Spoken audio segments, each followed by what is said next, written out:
আমাদের সমাজ ব্যবস্থায় আমরা একটা জিনিস খুব বেশি দেখে থাকি যে অন্যের বউ কিংবা অন্যের স্বামীকে খুব বেশি ভালো লাগে। আসলে কেন এমনটা হয়ে থাকে?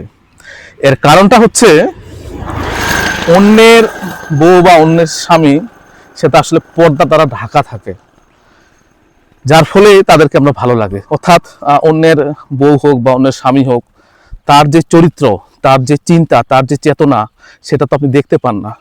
সেটা যদি আপনি দেখতে পেতেন তাহলে আপনি বুঝতে পারতেন যে আপনার স্ত্রী এবং আপনার স্বামী সেটা তার চেয়ে কোনো অংশে যে খুব একটা খারাপ, ব্যাপারটা এরকম নয়।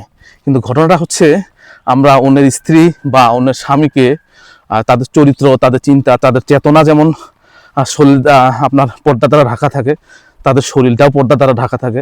সঙ্গত কারণেই অন্যের স্ত্রী কিংবা অন্যের স্বামীকে আমাদেরকে খুবই ভালো লাগে, নিজের স্ত্রী এবং নিজের স্বামীকে ভালো লাগে না।